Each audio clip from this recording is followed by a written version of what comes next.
Hey everybody, today we're going to be doing a recap over the first three parts on the big CW crossover event this year, Crisis on Infinite Earths. Part 3 just happened last night, and we will be getting part 4 and 5 in January 14th of 2020, so we got about a month to wait. We will recap what happened, we'll talk about some cameos, and we'll go over some theories that were true, that were false, and then maybe some more theories for the future. So, let's get going. Part 1 of Crisis started off on a huge bang. We got Robert Wuhl as Alexander Knox from Tim Burton's Batman, Batman 1989. That is the one with Michael Keaton, also known as Nipple Batman. So we got him. He showed up quickly. Then we saw Alan Richardson and Curran Walters as Hawk and Robin from the Titan show that's happening on the DC Universe streaming service. That one was kind of crazy because they just wrapped their second season. That show's clearly not ending. So will the universe come back? I don't know. When the show ends, will they just show like a red flash in the sky? But they were there, so that was really cool. And that was on Earth 9. The next one we got was the Ray from Earth X, and we saw Earth X go away. That's fine. Earth X sucks. So, I mean, whatever. Yeah, we lost the Ray and maybe some people we met there, but who cares? That Earth is terrible. But the best one probably had to have been Burt Ward as Dick Grayson. And he was like, "Holy Crimson Sky," in the voice that he did when he was Robin in the 1960s Adam West TV show. And that was just awesome that he came back and did that quick little scene. So that was the cameos for part 1. So the Harbinger brings everyone together, and they go try to make their stand on Earth 38. Some Earths have this quantum tower that can basically dissipate the antimatter, and Earth 38 is one of them. The Monitor is like, if we don't stop it here, basically, it's over. The tide of the war will change, so we need to make our stand here. The episode's very much centered on that. We see Argo City is destroyed, but right before it's destroyed, Superman and Lois are able to send their son away, and Superman and Lois are quickly transferred by the Monitor to help make the stand to defend Earth 38, but then that was too late, so the Monitor's like, save our energy, we gotta leave now. Oliver makes the ultimate sacrifice, stays a bit longer, and the Monitor's able to take his body back before the antimatter hits, but Oliver has some final words for Mia, Barry, and Kara, and then we see him die. I remember when that happened, everyone online and friends of mine were all like, "Holy shit, they just killed Oliver Queen in the first part? I mean, oh my god." We all assumed he'd die in part 5, because they've been teasing his death and we know that he was going to die, and he'd make the sacrifice then, but not in part 1. That's nuts, and even the Monitor says, this is not how I foresaw it, and things are clearly changing now, and I don't know what to do. That was very scary, and it was like, damn, everyone's crying. We're all sad. So, part 2. They're now on Earth 1. We find out that Oliver's sacrifice saved an additional billion people. That is pretty damn incredible what he did. But Mia is not having it. Mia's like, I want my father back. This is some shit. I just met him. I'm not getting rid of him. So Mia talks to Sarah, and Sarah's like, no, we shouldn't revive Oliver, because Mia's like, I know something about the Lazarus Pit or something. And Sarah's like, no, I went through that. He'll be a monster. Then we got to get his soul. It's a whole thing. We shouldn't do it. And Mia's like, well, fuck you. I'm doing it. And Sarah's like, all right, well, I'm coming along. So they get John's help, but all the Earth 1 Lazarus Pits are destroyed because Thea and Roy, and I think it was Nissa Al Ghul, or is it Talia Al Ghul? I don't remember. One of the Al Ghuls was with Thea, and they went and destroyed all the Lazarus Pits. So John starts looking throughout the multiverse, and he sees that, oh, there's still an Earth with working Lazarus Pits. So they go to that one. I don't remember. I think that was Earth 6. I don't exactly remember what Earth it was. But so they go there, and it's like in a mine shaft, and they actually see like a modern day Jonah Hex. So that's kind of a cool cameo. You know, he doesn't have any of the scars. Obviously, it's also not the Old West. But that was cool to see that character be brought back. They put Oliver's body in the Lazarus Pit, and of course he comes out as a monster because his soul isn't there. They're like, all right, we gotta get his soul, but John doesn't have the strength to do it. There's too much antimatter, and it's messing with his magic, and so he has to go seek help later. That's where that storyline ends. The other part of the story was Kara and Kate going to Earth 99, and they go meet Bruce Wayne because they believe he is the Paragon of Courage. Also, in part 2, we learn about the Paragons, basically 7 people across the multiverse with the purest heart and soul, and they will be the people who save everything. They will be the ones. So they have to go out and find them. And also, the Monitor travels back in time and takes the Book of Destiny before it's destroyed. Book of Destiny we saw in the Elseworlds crossover. He takes that, and that's where he finds out about the Paragons and whatnot. And he says that there's a future Bat on this planet. And so we go and we see Kevin Conroy as Batman. Kevin Conroy is the guy who's voiced Batman in all the animated TV shows and all video games. And, he's the Batman I grew up with. So just seeing him in live action was incredible. He's also playing the Kingdom Come version of Batman. This one is a very broke down Batman that clearly fell off the deep end. And we see that. He's talking to Kate and basically tells Kate that once he killed his first person, he just couldn't stop. And he just kept murdering everybody. And she finds a newspaper that's like Batman's reign of terror has ended. And at the same time, Kara finds like his trophy room. He has a Joker card that's bloodied. He has the Riddler staff. He has Mr. Freeze's cannon. And he has Superman's glasses, which is like, oh my God, he killed Superman? And then we find out that, yeah, he's the one who put this Bruce Wayne in the exoskeleton suit. Bruce is just clearly off the deep end. And Kevin Conroy just did his fantastic job. But basically, Kara finds this out. She tries to save Kate, and Bruce is like, I'm Bruce Wayne. I'm going to kill you because you're Kryptonian. And he tries to kill her with his kryptonite, and then Kate defends Kara, but accidentally kills Bruce. And Bruce said to her that, hey, once you kill one person, that's it. And it starts with one. You just start killing everybody, and there's no hope. So that ends there. And they're like, well, he's definitely not the Paragon. But they go back to the ship, and the Monitor, they stole a Wave Rider from like Earth 16 or something, and the Gideon on the ship is Leonard Snart, which is very funny, and Mick Rory is the only person who still uses the ship, and he's still writing his erotic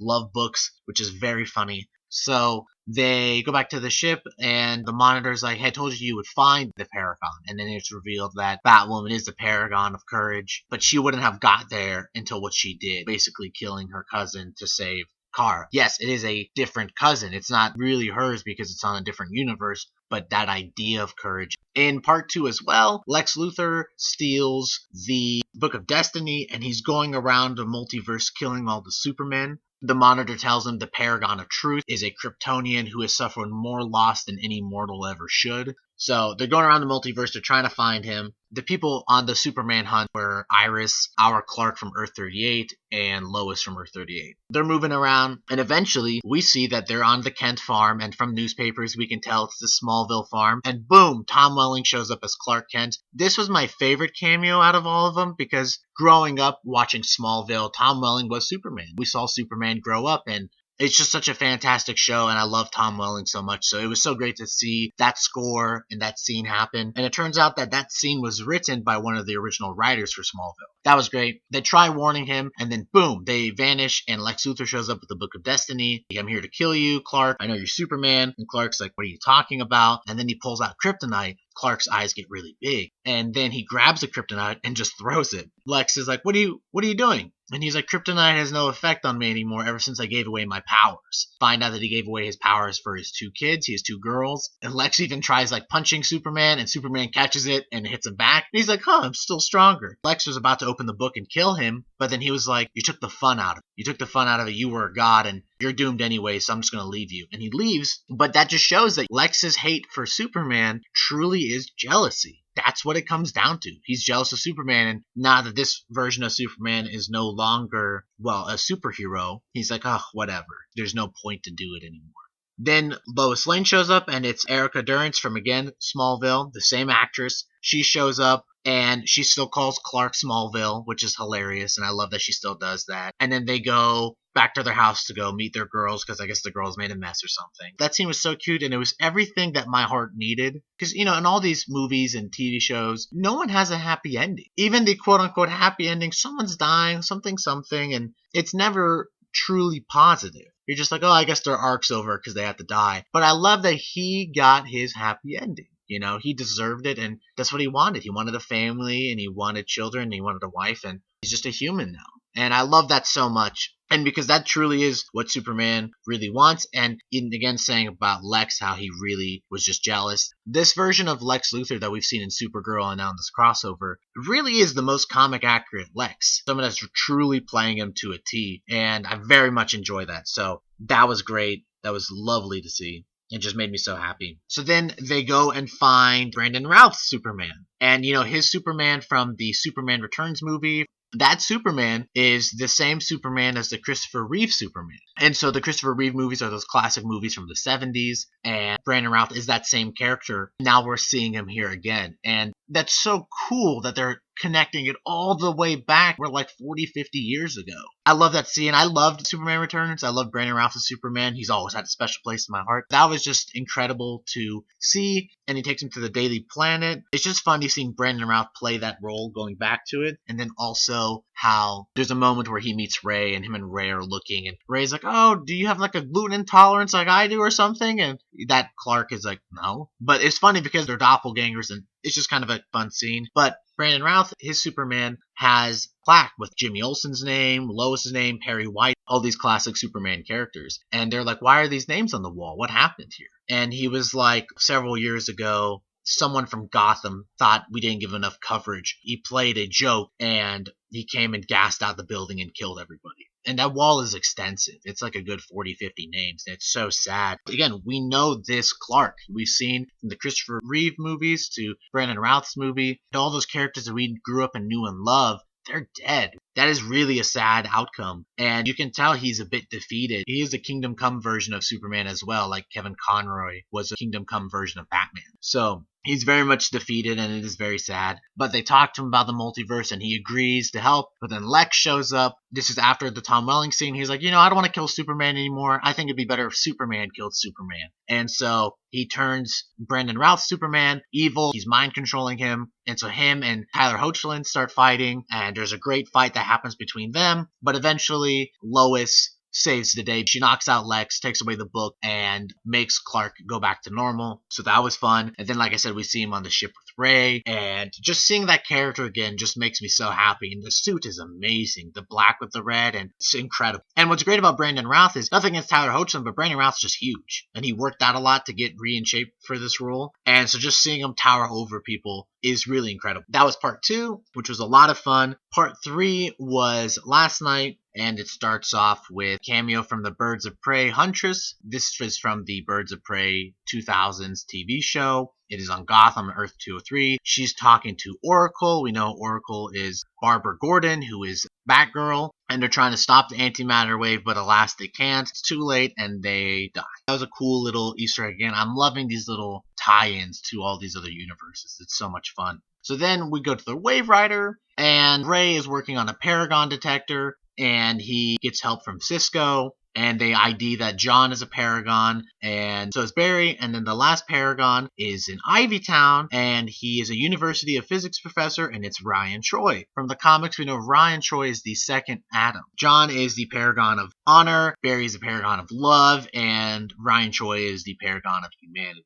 And then we see that Diggle learns about what happened to Oliver. He's upset. And none of them have seen Lila. They're like, where is she? Oh, yeah. At the end of the second part of the Crisis crossover, we see that Lila basically transported to where the Anti-Monitor is, and now she's under his control. So that is no good. Cisco also discovers that the source of the antimatter wave is actually underneath the streets of Central City. So they go and check it out, and it's actually where Nash was working. Also, when the Monitor brought Cisco to the ship, as well as Caitlin, he gave Cisco his vibe powers back. They go to Nash's workstation, and Pariah shows up. They're like, well, how'd you get in? And he was like, I don't remember. My memory's all messy ever since I became Pariah. And he's like, but you're vibe again. You can look at my memories. And so Cisco does that. He vibes Pariah's memories, and he learns how to open the wall. And they open the door, and it's actually the Anti-Monitor's lair. And behind it is a huge cannon and shooting up the antimatter wave. But we see there's like a treadmill, and there is someone running on with red and yellow lightning.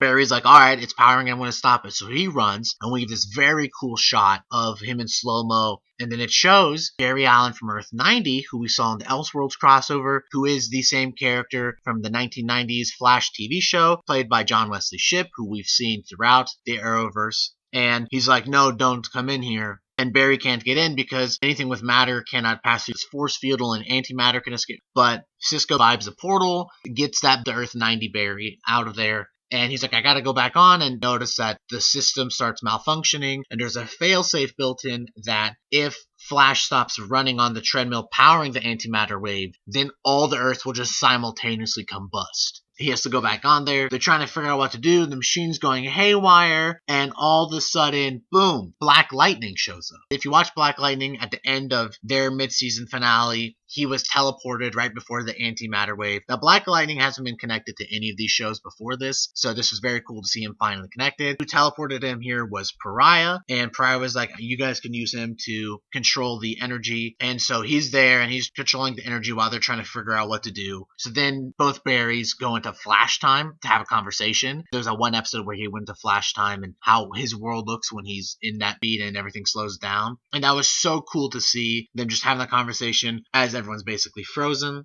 They do that and realize that if they run backwards, it can maybe stop the machine. Iris, Ralph, and Ray head to Ivytown and they find Ryan Choi and they convince him to show up, and eventually he does. Best cameo of this episode, and it's pretty up there with the Tom Welling one. Constantine, John, and Mia, they go and visit Lucifer on Earth 66. And yes, this is the Lucifer from the Netflix TV show. Constantine's like, I need your help, and you owe me for when we helped you save this person. Lucifer's like, yeah, I always keep my word. But it's a funny scene because he flirts with Mia and John and Constantine. He's like seductive and he's threatening, but he's like attracted because, he's like, what do you desire? And I love it so much. The way the scene played out was great. He basically gets him away to Purgatory, and they find Oliver. Purgatory for each individual is based off of what it would be for them, and for Oliver it is Lee and you. So they find Oliver, he tries to attack them, and basically he snaps out of it. But then a character shows up and is like, you're needed for a bigger destiny, don't go back to the mortal realm, you're needed here.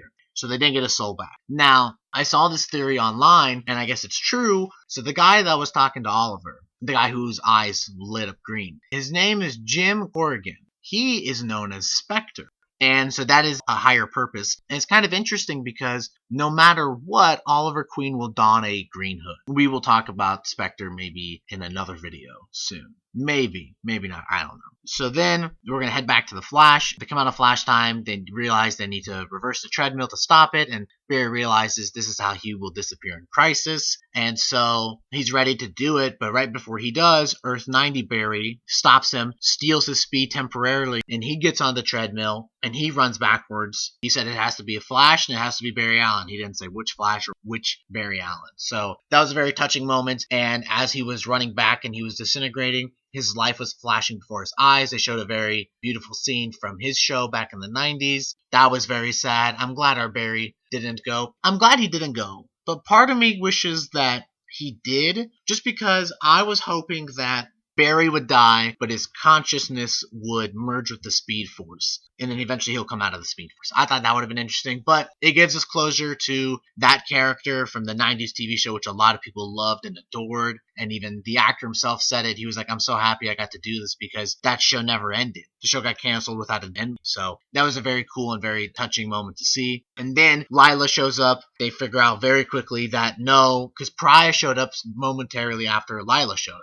And Pariah is controlled by the Anti-Monitor. So Pariah can only go to places if the Anti-Monitor wants him to. So Lila had been taken over. They then try to fight her, basically kicks their ass, and he makes a new antimatter wave pop up. It consumes Earth 1 and the Wave Rider, and they all die. And that's literally how it ends. But right before it ends, the Monitor has a little fight with Lila after the other heroes had been taken out. And he tells Pariah that you're the only one who can save him now. You'll know what to do. Because Pariah has powers of his own, but he can only go where the Anti-Monitor allows him to. So he grabs the 7 Paragons and he sends them to the Vanishing Points. If you remember, the Vanishing Point was in Legends of Tomorrow, and that was a place located outside of space and time. That was a place where the Time Lords always were, but it's got destroyed clearly. But so he sent him there because he knew that the Anti-Monitor can't go to the Vanishing Point. So he gives the 7 Paragons some time and an idea of how to go back and stop it. But just as they get their bearings together, Brandon Routh's Superman, he starts feeling some pain, and then a red light gets out of him like he was sliced almost. It almost looks like another Death of Superman scene, and it is. Basically a big red glowing light, and he dies and vanishes, and all of a sudden, Lex Luthor shows up, and we're all like, what the fuck? Like, what is happening here? And Lex is like, oh wow, I didn't think that could work. And he was like, oh, when I had the Book of Destiny, I saw you guys would be transported here, so I thought I could use a little rewrite. And in the place where Superman would have been, he just wrote in Sharpie Lex Luthor. So he didn't die on the ship with the rest of the Earth 1 universe. And Kingdom Come Superman is now not there. And Lex is like, alright, so what are we going to do? And that's how the episode ends. And it was just crazy. It was pretty insane to see that happen. Because now they only have 6 of the 7 Paragons to save the day. They have Lex, which actually could be a good thing because Lex is super intelligent. But the Book of Destiny said you would need 7 Paragons. And clearly did not work that way. But yeah, so that's how it ends. And everyone's dead. Literally everyone but 7 people. There are no universes left. It's just the antimatter universe. So that was pretty insane and a way to end it for this year. Because part 4 and 5, it won't come back till January, so we gotta sit on this. It was nuts. It was nuts. It was really good. This crossover is amazing. I loved Elseworlds. Elseworlds was my favorite crossover, and this beats that. It's incredible. And again, all the little cameos are pretty great. So I wanted to talk about Spectre really quickly. I'll just do it here. Basically, sometimes he's known as the spirit of vengeance or like the spirit of redemption. His powers, he can warp reality. He's immortal. He has cosmic level energy, space and time manipulation, all that different stuff. So if Oliver Queen really does become Spectre, that's kind of incredible because think of it like this. He can help him in the last part of Crisis and he can help recreate the universe. And maybe he's not on the mortal plane anymore, but he can still make it so that people are safe. So I feel like it'd be a very good role for Oliver to fill. So I'm excited to see that happen. I saw like a question the other day, do you think the Reverse Flash will show up? And I was like, oh yeah, he did say during Crisis on Earth X, see you next Crisis. And then we did see, I guess, the future version of him with Nora last season, but he could be hiding in the negative Speed Force, and we know that's protected. So maybe. A lot of people thought that the Flash was going to run back in time and fight the Reverse Flash, like the original fight that got his mother killed. A lot of people thought that was going to happen in Crisis. We may still see that. I don't really know. I don't think the Reverse Flash would work with the Anti-Monitor because if there's no reality, then he doesn't live either. These are all some interesting ideas and theories. So yeah, that'll be it for today. This video is definitely long enough, at least while recording it. Thanks for watching, everybody. Leave a like, comment, and subscribe, and yeah, get a discussion going. What do you think is going to happen next in Crisis? It's a lot of fun. It's so ambitious, and I love that they're doing it. I love that they did it, and we're getting to see it. So yeah, thanks again, guys. Hope you guys have a good one.